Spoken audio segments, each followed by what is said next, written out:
Hello, ladies and gentlemen, and welcome back to the BTS Summer Cup. We are back and ready for more Dota. We've got a best of three, second game of the day here. And it's between Alliance Double Dimension. I'm Killer Pigeon, and I decided to bring in a different cast this time. Of course, Lizard, he's having technical issues, so I got Kips in. How you doing, Kips? Hello, I'm doing great. Thank you very much. It's exciting to be here. Well, I'm saying we, but obviously I'm not at Vega Squadron anymore. But as Vega Squadron, we played against both of these teams in the run-up to TI qualifiers. So I'm really curious to see how they have developed since.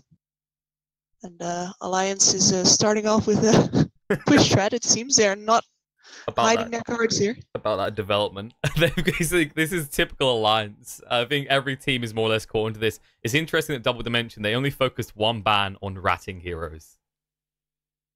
Yeah, well, that lone druid has caused us so many problems you don't even want to know. So I agree with that ban completely. I'm a bit more surprised at the other two. I think if you're playing against Alliance, you should know that they're still going to try to win it on a macro game. And, well, they got their work cut out for them. All right. Okay, so I was about to say about this. They do pick up the Beastmaster, because I was going to say Alliance, I've talked to a few people, and they've said maybe the not necessarily the weakness, but the easiest point to exploit in a draft against Alliance is that Boxy plays a few heroes incredibly well. But out of the players in the roster right now, he feels like the most limited. We typically see him run the Beastmaster, the Brew, and it's not like we're not hitting on him hard here. It's just the offlane is quite restrictive around about 3 or 4 different heroes at the moment.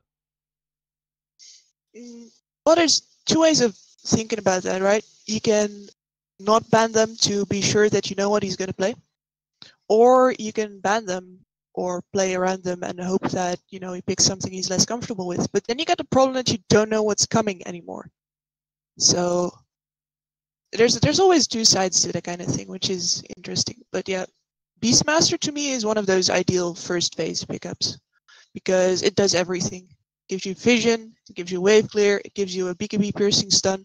It just does everything. I love that hero. I think the interesting thing is that they let the IO go through in the first place, as this is typically a hero, even after the changes, the tweaks, the nerfs, people still hate to play against this. Well, it's so hard to coordinate, and you just have to... It's a bit like playing against a disruptor, except I guess even worse, because you always, as soon as you show, you always have to think, they might be coming now, they might be coming now. And that makes for, you know, it puts everyone in a place where they constantly need to think about what they're doing, and you don't want to be in that place mentally when you're playing. You just want to go with the flow of the game. You want to talk about what objectives you're going to take next. You don't want to get interrupted all the time by this thought like, oh shit, am I going to get like an IO plus, well, a Beastmaster or anything else just in my face because I showed it in the wrong place. Fair point. That's a fair way of looking at it. I feel like at the moment, while the offlane is restricted in terms of picks, it's like enabled by a lot of supports being picked in it currently. Like CM is the one I think most people keep crying about and shouting about, which has been banned this game anyway. But IO is another perfect example. It just syncs up with these typical offlane picks so well. It's a really strong lane. I like this Winter Wyvern ban here from Alliance, by the way.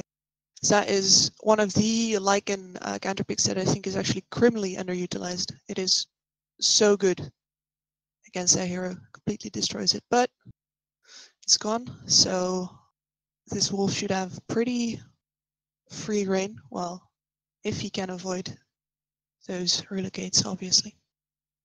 That's kind of actually an interesting thing, is that those people thought I was going to be dead with the change to the relocation, but it didn't really affect his ability to aggressively relocate. It's more, it has an impact on defensive relocates, but if you think about the way Dota is at the moment, I feel like right now we do see a lot of teams that play overly defensive to try and ensure a victory, and sometimes it costs them the game as a result.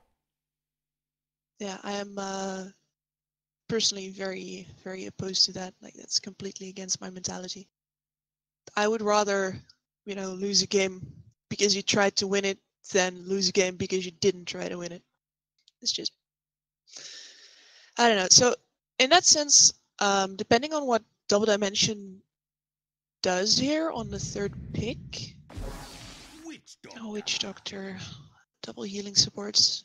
Witch Doctor is such a good counter initiator as well. Ooh. Wow. Okay, so this is a hero that had fallen off the side of a cliff in terms of disappearing from the meta. No one was picking him up, but you know what? It fits the Ratting quota for Alliance. All of their heroes like to push and they like to hit buildings. Yeah, this is like I really like just the fact that they have an overarching idea behind this. They have a strategy going. They know what they want. And sure, let Double Dimension counterpick. They don't care much. They know what they're going to do anyway. And with the IO and the Witch Doctor sort of clears waves, the IO sort of, but not really. Like, they are going to already be in a spot where they're going to have trouble keeping their waves at Double Dimension. Whereas Alliance will always have space. Yeah, and an Ursa, that's single target damage. Like, I get it as a counterpick. It's going to do a lot of work, at least if it can avoid getting completely locked down by the Kiro. It's kind of concerning because of the Tiny, though. Like the Tiny is why they're picking it, right? They want to shut down the Tiny, but yeah. like in a fight, like he's just going to kite you. He's going to go for your back line. He's going to kill off your supports, and suddenly you're in no man's land. Yeah, and besides, I'm not sure that you're going to get a great many straight-up fights against this roster, because you can see how much wave clear they have versus Double Dimension. Like, they can just always shove the wave and then decide, do we want to fight or not? If they go in on a tower and you want to fight them, they're going to back off and they're going to go against somewhere else, and you're stuck on the wrong side of the map.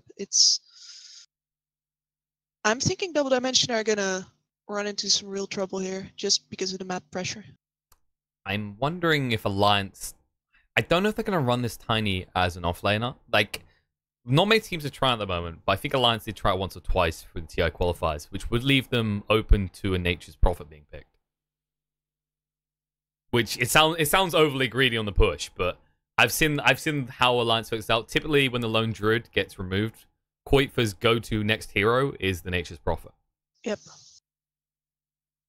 I've been on the receiving end of that one as well. And yeah, that's a Lina, which is one of those two-shot wave clearers. So they really know that they know which corner they want Double Dimension to be in. I mean, even Lina suffers against the Nature's Prophet. I feel like right now, with this focus heavily on ranged heroes in the mid lane, heroes like Nature's Prophet get a very easy way of dominating the lane because of how much damage the treants do. Yeah, he can totally wreck that lane. The problem with it, I guess, is what you said with the greed. Oh, they ban more push. A little bit worried. You know, that's understandable. Like, this is Alliance. If there's any team that's going to go 100% for your base, it's even this iteration of Alliance, where it's not even any of the original people who were famed for doing it. We still see the consistency. It's the brand name. As soon as you join the team, you feel tempted, right? Lotus whispering in your ears like, pick some people that push. Just push. Well, you often see this, that with even one or two players on a roster remaining, you can see a philosophy sort of seeping through. Like, for example, with Navi for the entire year, it's been very easy for me to draft against Navi just because the way that they play. If you make sure that they can't burst you, then afterwards they don't know what to do anymore. So just pick tanky. And the heroes are going to change, but the philosophy behind it remains the same. Oh, shit, we couldn't burst anyone. Well, I don't know. And then you beat Navi. So even though they've had so many different players, that idea stays the same. So here with Loda still sitting on the sidelines, having taught a lot of these players during the first months of this year, yeah, it was pretty obvious to me that they would stick with the push and, you know, don't change a winning formula. If you know how to do this, then go for it and do it better than everyone else. It's got this kind of image of the Karate Kid, and it's like the school of the rat. And Loda is the master sensei, just teaching them the ways. What do you take on Double Dimension to shut this down still is a question. It feels like there's no mid here. So they need something that has good wave clear. Yeah. Okay. Okay.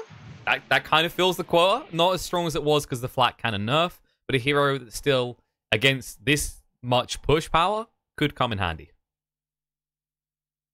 Yeah, it should do reasonably well, and they can also clear ancients with it, which is a really good way of getting a safe farm when all of your lanes are going to be in. True. They do have the Holy Triangle of Farm, which we haven't actually seen used that much the last month or two. Most teams have moved away from heroes like Gyro that can exploit those free camps.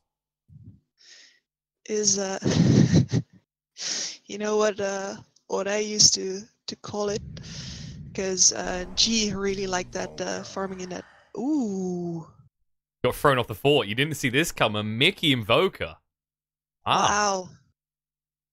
I mean, I was pretty sure. I had a feeling I'd go for Koifa on the Nature Prophet, because obviously I did pick Boxy Tiny, but no. Yeah. Well, and now we have a game on our hands.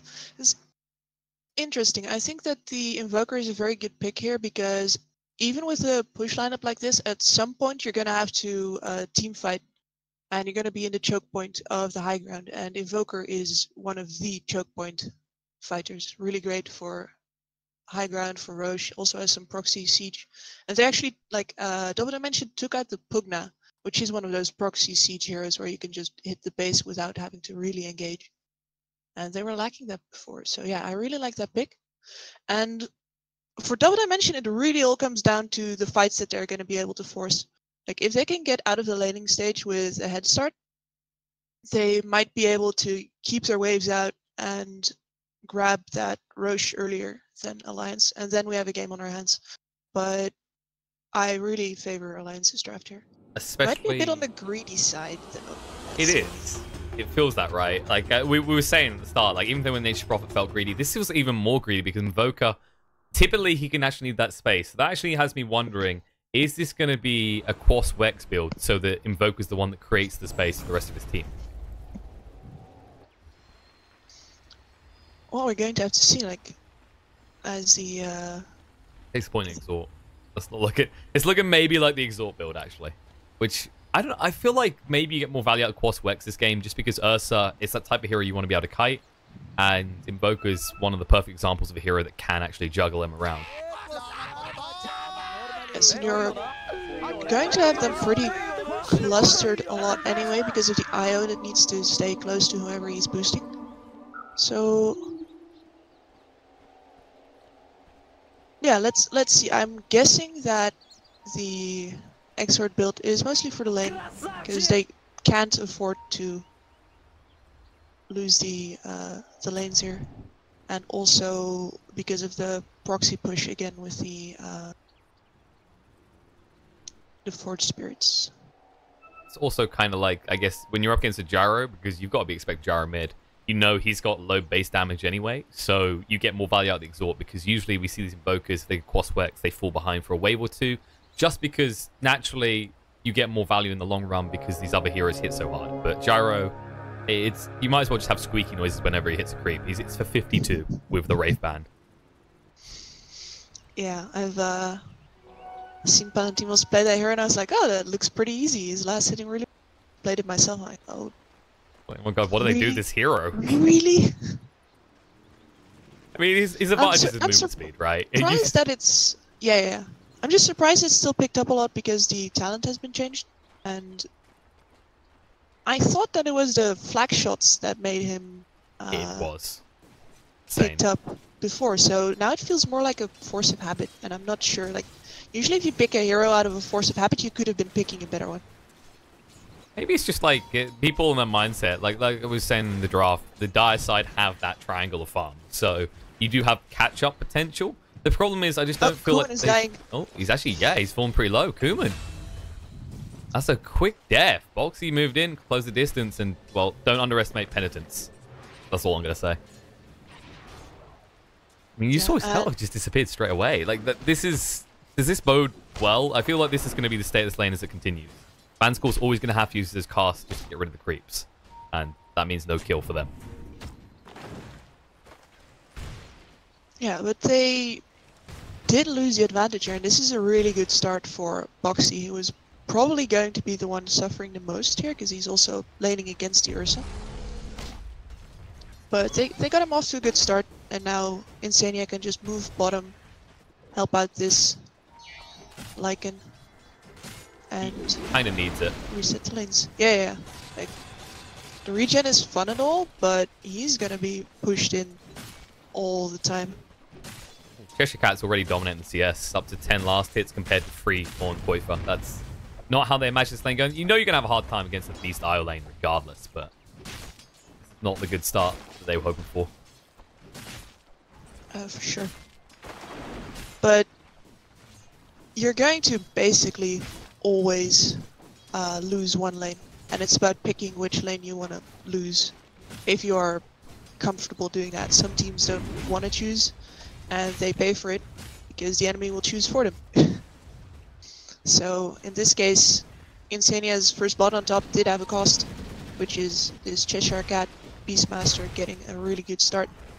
And that's the choice you make. You gotta think about that. It's a reasonable one as well. Like, Lycan does catch up reasonably well. He becomes a nuisance very quickly into the game, no matter how much you shut him down. He never really feels like that hero that's out of the game. Yeah, he's just very good at going back. I really like the way, for example, Raven plays Lycan. Oh, where Boxy. he can... Oh, Human? scored again? No, he'll be fine. They thought about going under, but the Maledict scared him back. That was a little bit of odd dancing coming out from both of them there. But it turned out that they couldn't actually go any further. I think they were hoping to just dive, get the Mud Golem popped, and then go for the double stun.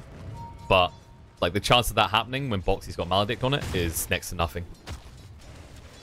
Yeah, it's a very risky lane for everyone involved here. You can die at the drop of a hat here.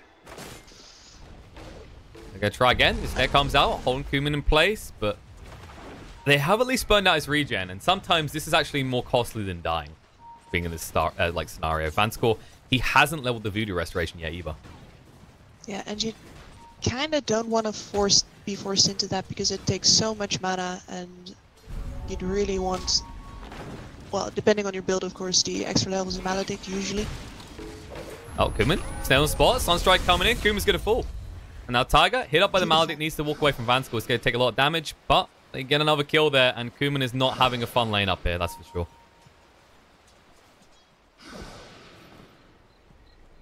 So yeah, Alliance's gamble is paying off big time here. Really good CS for most of their laners, and the mid lane has been left completely alone, where Mickey is just dominating poor Pikachu. We said that was going to be a concern that might happen, and it is a quasi-tool build, which means it's almost guaranteed. And I think the bigger problem is now, with the way that mid lane is, we typically don't see supports rotate in unless you're getting ready to push the tower, which means Pikachu's all alone here, and that's not a good sign. Insania drops a ward as well. They might go for him here. Well, looks like they're going to jump in. Pikachu hit by the cold snap, going to jump across. Force Spirit there as Ice Walls hits as well. Pikachu will fall.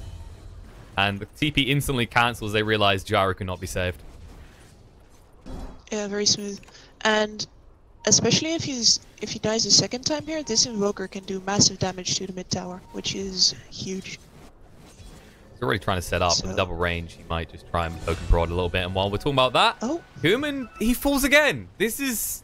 You'd think after 2 deaths, this man would not be that deep. But once again, gets caught nowhere near his tower with no support nearby. I am kind of surprised, honestly. Those are not, like, typical plays for Kuman to make at all. He's a very careful kind of player. We were wondering what the impact this Tiny was going to be. A hero that seems to have fallen completely out of the meta. But, again, good effect. And meanwhile, in the mid lane, Mickey's going to be hit up. The Maledict's on top of him. They'll move across the King R as well. Looks like Mickey's surrounded. We'll just try and return damage to Pikachu because he knows he's going to fall. Actually, Pikachu, he'll be fine. Go south. Nice rotation. So... I mean, this is the thing, though. What I was saying before about usually you do this when you're going to push into the tower is every time you make these maneuvers, especially for double dimension, you're kind of exposing your outer lanes. That Beastmaster that had a good lead, right now, Lycan's starting to catch up again. Yeah, it's... I mean, I agree with it as a move just to, you know, mitigate the damage of the Invoker to... or the threat of the Invoker to the tower there. But... at the same time, it cost him Kuman, because the Witch Doctor was already walking mid. And it also cost them space for this Beastmaster, though they're diving now on bottom lane. Oh, yeah, he's actually going on a Koifa, but Insania is here. Might better slow us down enough. The Axe will fly through. Koifa a little bit of trouble. Summons the Wolves. None is going to fall, but they'll be able to get Cheshire Cat in return. Your Breath to slow him down on the back foot. King Art tethers across, dodges out the Sunstrike, but he can't get away from all of these ranged attacks. I mean, you get the Lycan, but that was the one lane going well for Double Dimension, and you just threw away your lives for it. Well, at least they also forced a rotation down there, but again, they have to be careful now because the pressure is going to be on this bot tower. True. Actually, they're coming in again. Huge Chen army coming in. Oh, Tiger moving across right now. Cheshire Cat can't get away. Stuns come through. The Stomp as well. They got follow-up stuns for him. Starting with the Hadouken, and they'll clean him up. And King, he gets clipped by the Ice Path. Can they get across is the question. The stuns on cooldown for so long with those Shard Golems, but they can now push the tower if they want to. I don't know if they're actually going to choose to. I think they should, in my opinion. They just seem Tiger paranoid. was backing off there. I think they were paranoid. They were worried that there's someone nearby, but they're getting there. And this tower, it's very likely to actually fall. There's more than enough Chen army here, along with the wolves. Yeah, it is not long for this world. Alright. I know, they forced Jaro to rotate here. So Pikachu forced to the bot lane, which now frees up Mickey. He can't push in the mid lane because of the creep wave, though. And the Beastmaster's walking there already. Double Dimension is ready for these map moves, but they have to be. Like, the moment they drop the ball, for example, if the Beastmaster had been walking too far towards bottom already, they would have left critical space open on the mid lane. And it's all about efficiency. It's really all about efficiency. So right now they use these lanes well.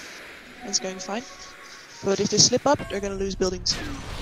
Oh, cooldown coming in on Koi. They get stunned up by the missile, and they'll chase through with the Rocket Barrage to find the kill. Insania is a little bit far out as well. King Arm might fall in return. Sunstrike wasn't really helping out, and Insania intimidating with the Ice Path means Pikachu has to walk away. While that's happening, Fox in the top lane. He actually gets dove into. And Cheshire Cat didn't even have to use the Primal Roar for that one. It was hasted. So moves all around the map. But this is enabling Kuman, which is the most important part. Yeah, and he is still doing relatively well, yes? He's actually in net worth as well. He's doing better than Boxy at this point, thanks to that kill, thanks to the CS, like you said. It's like, it's pretty deceptive, because at the start, we were worried, like, okay, Alliance having a decent start, it's just a beast to worry about, but Double Dimension are keeping up in terms of farm. So I'm very interested in who's going to manage to come out ahead on the first tower trade of the game. This is the kind of thing that I look at always, which is the bot tier 1 versus the top tier 1. Who's gonna get one of them without the other team grabbing the other? And it looks like Insania is on the wrong side of this dive. Cooldown won't clip him. The Ice Path didn't really help save him. He's gonna run away anyway. They've got the Primal Roar in case they need it, but Insania, I think he knows what's about to happen here. The ball's gonna smash his face. The Rocket Barrage will clean him up. And now they'll be able to push on that tier 1. No one's here, but look at this move coming out from Alliance. They want to take the tier 1 mid. Trading for mid instead. Interesting. So this is a Roche move. Basically, they're preparing to have the upper hand on Roche. If you clear out the mid tower, you can't get you can't TP into Roche very fast anymore. Vanscore's in trouble here. He doesn't have the cask available. The Centaur's chasing through. Just give him vision right now. The tornado will not land. Pretty short tornado actually. And Vanscore is gone. And now Pikachu showing up as well. Mickey's Impiz here, just making sure they can't chase through, but Tiger takes a decent amount of damage. Black Cannon is pretty dreadful for him. And actually, he might proc out. He did Maledict. The Cold Snap coming out. Oh, Chen stays alive. Tiger with 40 HP there. A nice move. Like you said, they're trading. They're trying to set up for that Roche. The problem is how quickly they can get in the Roche pit. It does allow them to guard against Ursa, which is the important aspect. And Primer on the bot lane. Insania jumped in on. Lycan has used the shapeshift. Poifa moving across now. Magpie does come down. They haven't actually finished off Insania. No! He's going to live. They'll kill both of them. Mickey with a double kill rotation. Perfectly executed. And they didn't even end up going for the tower here, actually. Like they're getting greedy by the looks of it. It's yeah, just they feel dominant, right? So they die for these kills because they got away with it before. But yeah, the push on mid was already over, so those heroes were... Lycan was just sitting in the jungle doing what Lycans do, which is farm, wait for a tower opportunity, or a run opportunity, and then just come at you. Oh, Kuman forced to use the enrage here. So they did a kill off the Chen, but he kind of fulfilled his quota. He stopped the heavy push into this tower and makes time for Insania to show up. And that's kind of the thing, because you keep the creeps alive as well, Chen's kind of okay with dying. It's about the creep army, not about his life. Yeah, and he recalls them right now as well. He's coming out. Nice. I'm going on to Kuman here. Ice Path comes out though. Pikachu tries to ambush him behind the cooldown in. Boxy just trying to fight with the Avalanche. Gets hit by the stump, but now they want to back away. They know there's support here. Tiger with the Hand of God try to keep Boxy alive. It's not going to be enough. It's going to fall. Macropie down, and King R is taking a lot of damage, but gets out of the Macropie in time. Insania, he's under tower. Pikachu fighting with the Ice Path clips on the Van score, but Pikachu more than tanky enough, especially with King R with the Tether. All the while, they just end up losing 3. They don't get anything in return. Pikachu with a fantastic rotation. Yeah, that was really good. And they need to take these kinds of fights. Because, as I said before, like in the straight-up fights, they're going to dominate. But they have to force fights. Primal Roar into the Death Ward. They just clean him up. And this is not the Lycan we normally see. This is not the bully, lane-winning, and pushing hero. He's just being essentially dominated by Chishikrat right now. And now they lose this tower as well, even though they got ahead so nicely with tower lead. And this is like important. You said about the first tower being taken, and the mid is great to take. It stops Ursa. But what you've done now by taking that tier 1 bot is you've opened up the Alliance jungle. You can just invade, and that's so crucial against the Chen. Meanwhile, Vansport, he'll be fine. Well... Oh, Willy. There's a relocate. There is a relocate, yeah. Sania is in a little bit of trouble here. There's a rocket incoming. Pikachu's going to chase across the rocket barrage. Can he get the deny? Can he get it? No, he can't. Pikachu does still get the kill, and this is what we're talking about. When you start getting to this point, there's never going to be a defensive relocate. They're always going to hold it for the offensive moves with Pikachu. And I spotted that little stack there now as well. To me, normally you shouldn't defend that bot tier 1, and you shouldn't really defend that jungle. What you do is you just smoke in there and catch the people that are farming there. Because you expect them to have vision, you expect them to be playing on that side of the map, and it's fine to keep Dire on that side of the map, because again, it keeps him away from Roche. And you do what Alliance is doing right now, which is you move towards top, you take the tier 1 there, and you just trade jungles. That's understandable. They haven't, they've checked their little sheet. They haven't hit their ratting schedule for the first 15 minutes, so they want to take a few more towers. In fairness, like, before you can start ratting, you need space first. That's one of the things that people sometimes underestimate. Like there's no rat. Oh. Tiger spotted out. The blink by Kuman is pretty short range. It will at least get the kill. Now they're jumping across. The cooldown comes in. The shapeshift's been used. Koipa's just running away. Took too much damage. The creep arm will chase on the Van score, but it looks like they're going to die for this nice stun on the Kuman. The Ice Path as well, scaring him off. And Pikachu being chased in with the flat cannon, doing so much work to the creep army. They do lose Chen. They do not get the tower, and that was a full defensive shapeshift by Koipa. And it just feels like Double Dimension are controlling them perfectly right now. Yeah, that was... Again, I'm not sure why Alliance is diving, because they don't have any burst damage apart from the tiny, really. So... What I'd expect them to do is just straight up siege and ask Double Dimension, hey, engage into us, come at us. We have the heal, we have all the defensive spells, we can kite you, evade you, but... Going for the dive from the side there, I'm not sure they're playing their lineup quite right. It's pretty questionable. They didn't exactly have a lot of stuns either. They've focused on the shockwaves to try and kill people quick with the satyrs, so they don't have lockdown for the Ursa as we saw. And like you said, Boxy's really their only burst, and he went for those drums first, so he's not going to have a blink anytime soon. Well, at least he grabbed the tower now, so the trade has been completed.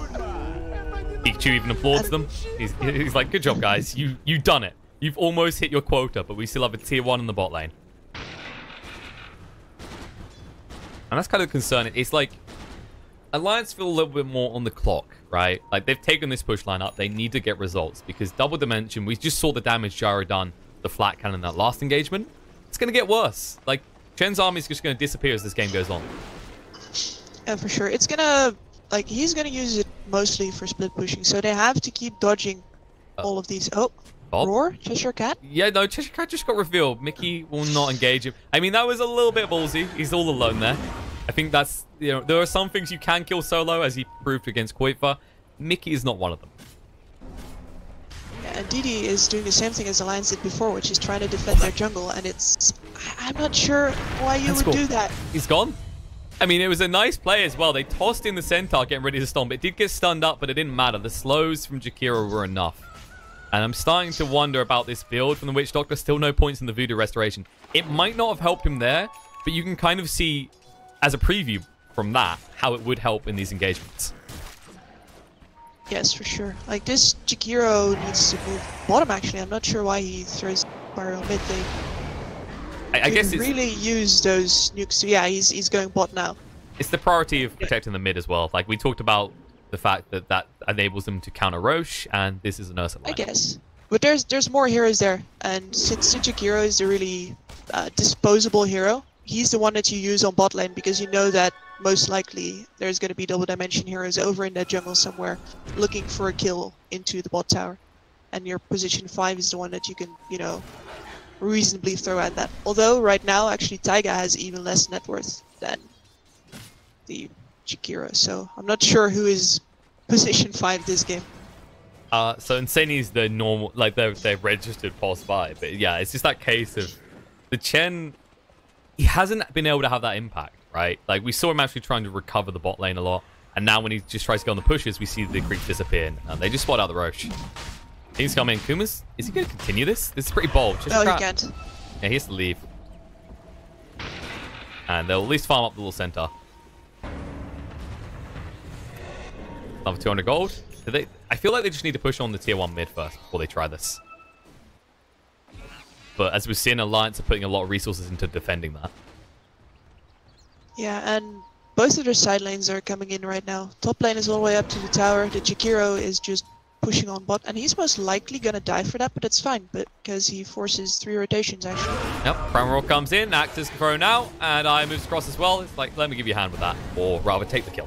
Yeah, but that's fine and expected. Oh, look at this And Boxy though. here's what you do: use smoke into your own jungle. They did actually get a pick on the Chen, but this is more worthwhile. Cheshire Cat dies. They might pursue for more. Pikachu spotted out. The shapeshift's been used. He uses the cooldown. They're just going to try and zone him out, hold him in place. King R trying to relocate, but no! He gets held in place. It gets cancelled. No challenge for you, but it does allow Pikachu to TP out in time. The meatball a little bit too late from Mickey. They can push for that tier 1, though. They did lose the Chen at the top, as we said. Actually, he died in the fountain, so the Maledict procced him out in the end. That's always a sad way to go. It's like, it's going to be close. I'm going to live. I'm going to... No, no, no. Just buy raindrops. Buy raindrops. That's the only way to go here. I've actually seen people do that before. It does work. It does work. Huh. Today I learned. There you go. Raindrops are actually a useful item. A disgusting item in some cases. I've been trying to tell some people this, but with mixed results. I mean, I play a decent amount of mid, and I have to remind myself they're a good item. It's like, it's something you forget about. Whenever they introduce new items, especially early game items, it kind of goes to the back of your mind. It's like, fairy fires, who cares? Mangoes, who needs those? It's one of those things that's hard for me because I'm someone who doesn't really play. I mean, if I do play, I would never let my own opinion influence what I teach. So, especially item builds, item choices are really very hard for me, and I try to stay out of that as much as possible. Well, the players will always know better. Looks like Double Dimension are trying to teach Alliance a lesson about letting them go in that Roche pit, and they succeed. Yep. That positioning was perfect. You had the Beastmaster near the secret shop, and then you had everyone else near the Ancients. There's no way the Alliance could get in. And Alliance seem a bit directionless right now. Quakefa pushed that bot tower, but he didn't really go in for it. Jakiro? Just disappears again. Kuman just ambushes him, and I mean, like we said, okay, he gets the Macafire down, he gives his life, but this is a sad life for Jakiro. We see this too often with hero in games. When you're not ahead, he just disappears. By the end of this game, if this continues, you're probably going to see him with like double digits easy on the deaths. That's very likely, but at least he's going to have that 30% EXP gain talent to keep him somewhat in the game. And yeah, right now, Alliance are really getting to this point where they weren't ahead far enough in the mid game to keep the lanes out to get to towers. And Koifa? Shapeshift used, they're going to jump in. Can they do enough damage to Koifa? I think he's going to die here. The Maledict is way too much. He'll try for the TP, but that's way too late. Doesn't even complete it. Vanscore might fall in return. They might get a little bit of vengeance, but you just use Shapeshift. And that is still a level... Oh, that's a level 2 now, in fairness. But you just died under your tier 2. And you got nothing for it. Not even the Witch Doctor. Yeah, and I really like the vision from Double Dimension that set this up. King R? Oh, he wants to speed up this catapult. That's all it's about. They actually don't even kill him. The Sunstrike's enough to make them think that there's people nearby. They can't kill him quick enough. That plus the Invis rune, and he's gone. Detection. So, detection. I mean, in fairness, it's an Invis rune. You kind of forgive them for this. And Insane did have a sentry, but he was nowhere nearby.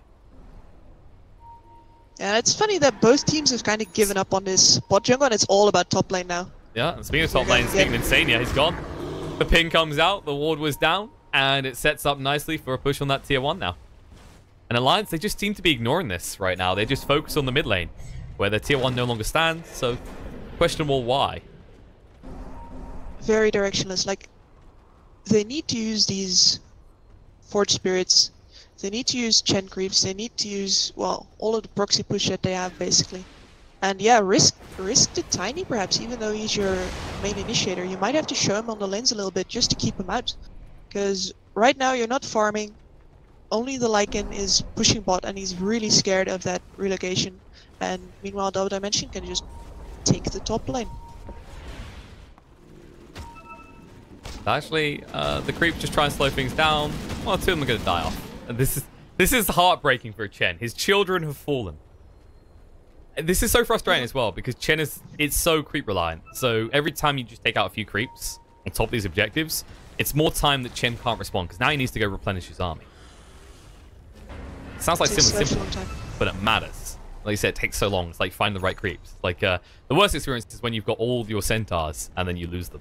You're like, well, that took me about 4 minutes to get the right spawns, and I'm gonna have to do that again. Yep. Time is such an important resource. If you think about the way that, for example, how Dota has this internal clock of creep waves moving, spawning every 30 seconds, and then moving at a certain distance. Oh! Yeah, Vanscore's gone. I mean, he finally leveled the Voodoo Restoration. Let's be honest. You ran into the worst hero to be leveling that against. We said he needed it. We're glad he didn't do it in the lane because of Boxy. But Boxy just reminded him. Reset the vision here, but I'm thinking this is going to get dewarded right about now. Insania? Insania? Come on. Come on, you gotta know that that ward's just been put down, right? There's no way the Witch Doctor is there without placing that ward. He wasn't there for shits again. He's just like, I don't need you, okay? We've got a glorious coach. He won TI. I'm not listening to you, Kips. We know everything. We're just gonna push towers. That's how they won TI. That's how we'll win this.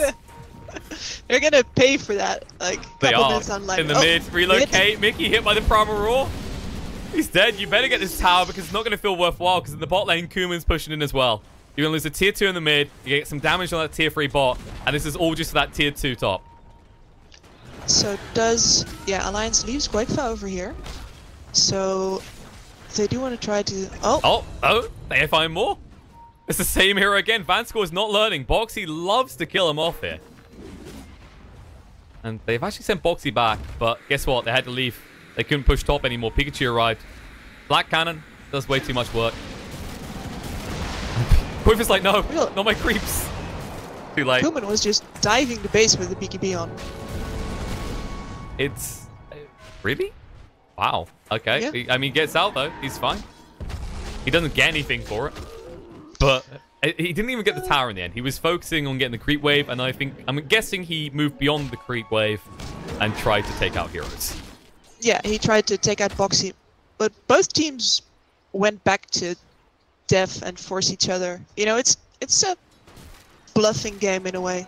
And if you are the one that can make the other guys go back without you going back yourself, you won. It's a big game, chicken, and that drum's used just to get across the tiger. Can they kill him in time? Yes, they can. Oh, he just melted. I mean, he's not really got much health to work with. He's not even got 1,000 right now, and Pikachu hits like a truck. He is so far ahead of everyone on Alliance. His net and it's worth starting is to shocking. become worrisome. Like, I was hoping that Mickey by now would be in a position where he could really threaten that high ground ramp fight, you know, but... This was kind of what we were saying, right? Like, the Quaswex build is the control build. And right now, they lack control in these fights. And they're being controlled because Quaver spotted out. Shapeshift used with the Primal Roar and the relocate for Pikachu. They'll clean him up. And this is what I'm talking about. They have no way of responding to this. Obviously, that case is a little bit too late for Mickey to even be close. But say they're right in front of him, Mickey still can't do enough. And Mickey... oh, he's going to die instead. Oh, no. You got detection? Kuman? You could go for the clap. I'm not sure it's going to be enough. Meanwhile, Avalanche comes out. Nice tether across. The meatball. Oh, Kingar. He tries to help out Kuman. Succeeds, but pays a painful price. And in the bot lane, Jessica Trap, Pikachu keep pushing. The cooldown comes in. Insania. This may have been a mistake. Aggressive TP, and he pays the price. The Hand of God won't keep him alive. They'll continue the push. They'll get the melee racks. And they might get more. Kuman's here as well with the BKB and a Desolator. You can be-boop all you want, but... I think this might be 2 lanes. I don't see any reason why they leave. They know Shapeshift not available, seeing as they sniped him out after he used it. Yeah, and... Well, Mickey might be able to pull out some spells here, but it's going to be very hard against these 2 BKBs. Got the EMP as well. BKB comes to Kuman straight away, and Boxy jumped in here. He needs to move away. The erase as well. Kuman just ensuring he gets his hands on the rack, and they will back away after claiming the melee. And no casualties at all. Yeah, the BKBs are such a problem. You can see Mickey really, like, Boxy's baiting out the BKB. He moves out again, but he doesn't get both of the BKBs. He only gets the Ursus, and that means that it's still not worth it for Mickey to actually move in, and they can't do anything. And you can already see from the net worth lead. Obviously, it's, you know, net worth's just a number, but at 27 minutes in, you're 18,000 gold behind Double Dimension, and you're half a base down. Yeah, this is a Hail Mary smoke. They have to do something. Like, otherwise, you're just basically sitting in your base waiting for a siege. Eventually, you run out of food there, and... Oh, just your crap. Protection. Oh, they jump him. They got the sentry down. He tried for the primal roll. Use the BKB. Will throw it out into Mickey anyway. Then use the shapeshift by Koi for the relocate coming on the back foot. Pikachu trying to move in. Will do a lot of damage. And Mickey getting low. Will fall as long as Koi as well. Can he get away? Yes, he can. But Foxy won't be so lucky as Kuman runs him down. Insanely trying to move away, but Kuman will eventually catch him. They do at least get Koi out. But it looks like they'll lose the rest of their team. And there's Creekway pushing in their GG. They've had enough. That was rough. It was hard to see a way back. Like you said, that was a Hail Mary. They needed something, or it was over. I feel like they were at a stage where maybe you get people up before they push into your base again. But when I think some teams, they get to a point where you're that far behind. Sometimes you just want to move on to the next match. Otherwise, you're just kind of like, you're basically rolling around in crap. And you're just feeling rougher and rougher. Depends. If you want to come back, you need to practice coming back. And it might be worth it to play that one out if you think you need that experience. But yeah, if you think you could try it, but it's not worth it in this case, then you can just call it, move on, and maybe not defend that top tower next time. It's kind of like you're looking at it like, okay, I think we know where this went wrong. Yeah, they won lanes. They were we were worried about the mid. We were like, okay, mid's a bit dubious. You know, you don't lose a game in one go. It moves bit by bit, piece by piece. It's always a stack of suboptimal decisions. But in this case, I think that was the moment where I realized that maybe they didn't have their priorities quite straight enough. So yeah, I'm looking forward to seeing if they can execute a bit crisper next game, because I think this could be a really good matchup if they make a bit more like stronger decisions. No, I agree. It was all these small movements. I think there was a big focus on shifting lanes a lot, and Alliance was static. So I think would you say that's a big thing for them to focus next game, is having more flexibility with the picks? Mm-hmm. Right. Yeah, because if you do it, like if you go this all in on a push, you better do it right, and this wasn't doing it quite right. Well, guys, that is only game 1. Best of 3, Double Dimension and 1-up. But Alliance, they might be able to strike back. Stay tuned. We'll be back in a few minutes, and we'll see if they can pull this to a game 3, or if Double Dimension will just snatch a series. I'd hate for it to be a day of